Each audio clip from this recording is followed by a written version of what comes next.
اللہ سبحانہ و تعالی کے پاک نام سے شروع جو بڑا مہربان اور نہایت رحم فرمانے والا ہے۔ ناظرین اکرام، اجمیر شریف میں نعتیہ مشاعرہ تھا۔ فہرست بنانے والوں کے سامنے یہ مشکل تھی کہ جگر مراد آبادی صاحب کو اس مشاعرے میں کیسے بلایا جائے۔ وہ کھلے رند تھے اور ہر وقت شراب کے نشے میں دھت رہتے تھے اور نعتیہ مشاعرے میں ان کی شرکت ممکن نہیں تھی۔ اگر فہرست میں ان کا نام نہ رکھا جائے تو پھر مشاعرہ ہی کیا ہوا۔ منتظمین کے درمیان سخت اختلاف پیدا ہو گیا، کچھ ان کے حق میں تھے اور کچھ خلاف۔ دراصل جگر کا معاملہ تھا ہی بڑا اختلافی۔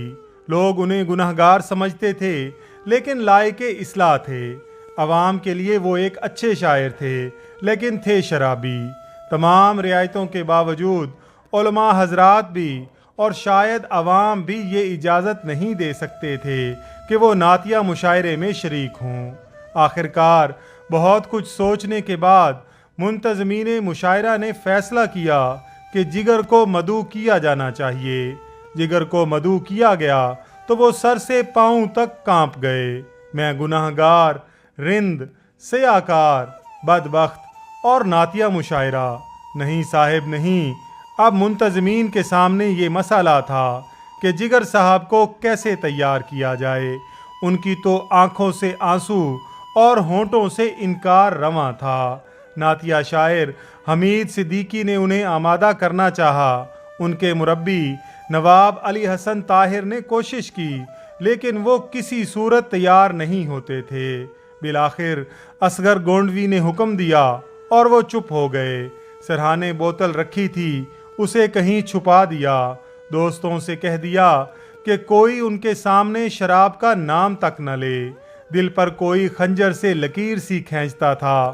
وہ بے ساختہ شراب کی طرف دوڑتے تھے مگر رک جاتے تھے کہ لیکن مجھے نعت لکھنی ہے۔ اگر شراب کا ایک قطرہ بھی حلق سے اترا تو کس زبان سے اپنے آقا کی مدح لکھوں گا۔ یہ موقع ملا ہے تو مجھے اس موقع کو کھونا نہیں چاہیے۔ شاید یہ میری بخشش کا آغاز ہو، شاید مجھ پر اس کملی والے کا کرم ہو جائے، شاید خدا کو مجھ پر ترس آ جائے۔ ایک دن گزرا، 2 دن گزر گئے، وہ سخت اذیت میں تھے۔ نعت کے مضمون سوچتے تھے اور غزل کہنے لگتے تھے۔ سوچتے رہے، لکھتے رہے، کاٹتے رہے، لکھے ہوئے کو کاٹ کاٹ کر تھکتے رہے۔ آخر ایک دن نعت کا مطلع ہو گیا، پھر ایک شعر ہوا، پھر تو جیسے بارش انوار ہو گئی۔ نعت مکمل ہوئی تو انہوں نے سجدہ شکر ادا کیا۔ مشاعرے کے لیے اس طرح روانہ ہوئے جیسے حج کو جا رہے ہوں، کونین کی دولت ان کے پاس ہو، جیسے آج انہیں شہرت کی سدرۃ المنتہا تک پہنچنا ہو۔ انہوں نے کئی دن سے شراب نہیں پی تھی لیکن حلق خشک نہیں تھا۔ ادھر تو یہ حال تھا، دوسری طرف مشاعرہ گاہ کے باہر اور شہر کے چوراہوں پر احتجاجی پوسٹر لگ گئے تھے کہ ایک شرابی سے نعت کیوں پڑھوائی جا رہی ہے۔ لوگ بکھرے ہوئے تھے، اندیشہ تھا کہ جگر صاحب کو کوئی نقصان نہ پہنچ جائے۔ یہ خطرہ بھی تھا کہ لوگ اسٹیشن پر جمع ہو کر نعرے بازی نہ کریں۔ ان حالات کو دیکھتے ہوئے منتظمین نے جگر کی آمد کو خفیہ رکھا تھا۔ وہ کئی دن پہلے اجمیر شریف پہنچ چکے تھے جبکہ لوگ سمجھ رہے تھے کہ مشاعرے والے دن آئیں گے۔ جگر اپنے خلاف ہونے والی ان تمام کارروائیوں کو خود دیکھ رہے تھے اور مسکرا رہے تھے۔ جگر کو بڑی حفاظت کے ساتھ مشاعرے میں پہنچا دیا گیا۔ اسٹیج سے آواز ابھری، رئیس المتغزلین حضرت جگر مراد آبادی۔ اس اعلان کے ساتھ ہی ایک شور بلند ہوا۔ جگر نے بڑے تحمل کے ساتھ مجمع کی طرف دیکھا اور محبت برے لہجے میں گویا ہوئے کہ آپ لوگ میری توہین کر رہے ہو یا نعت رسول پاک کی کہ جس کے پڑھنے کی سعادت مجھے ملنے والی ہے؟ کیا آپ سننے کی سعادت سے محروم ہونا چاہتے ہیں؟ شور کو جیسے سانپ سونگھ گیا۔ بس یہی وہ وقفہ تھا کہ جب جگر کے ٹوٹے ہوئے دل سے یہ صدا نکلی کہ ایک رند ہے اور مدحت سلطان مدینہ۔ جو جہاں تھا ساکت ہو گیا۔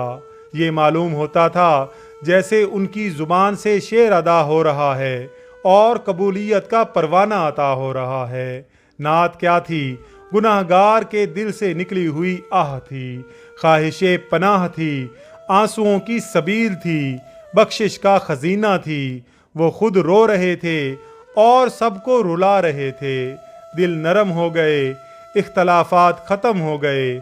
رحمت عالم کا قصیدہ تھا، بلا غصے کی کھیتی کیوں کر ہری رہتی۔ یہ نعت اس شخص نے کہی نہیں تھی، اس سے کہلوائی گئی تھی۔ مشاعرے کے بعد سب کی زبان پر یہی بات تھی، ایک رند ہے اور مدحت سلطان مدینہ، ہاں کوئی نظر رحمت سلطان مدینہ۔ دامان نظر تنگی و فراوانی جلوہ، اے طلعت حق طلعت سلطان مدینہ۔ اے خاک مدینہ تیری گلیوں کے تصدق، تو خلد ہے تو جنت سلطان مدینہ۔ اس طرح کہ ہر سانس ہو مصروف عبادت، دیکھوں میں در دولت سلطان مدینہ۔ ایک ننگے غم عشق بھی ہے منتظر دید، صدقے تیرے اے صورت سلطان مدینہ۔ کونین کا غم یاد خدا اور شفاعت، دولت ہے یہی دولت سلطان مدینہ۔ ظاہر میں غریب الغربا پھر بھی یہ عالم، شاہوں سے سوا سطوت سلطان مدینہ۔ اس امت عاصی سے نہ منہ پھیر خدایا، نازک ہے بہت غیرت سلطان مدینہ۔ کچھ ہم کو نہیں کام جگر اور کسی سے، کافی ہے بس ایک نسبت سلطان مدینہ۔ سبحان اللہ۔ ناظرین اکرام، ویڈیو پسند آئی ہو تو اس کا اظہار کمنٹس میں ضرور کیجیے گا۔ اللہ تعالیٰ سے دعا ہے کہ اللہ تعالیٰ ہم سب کا حامی و ناصر ہو، آمین یا رب العالمین۔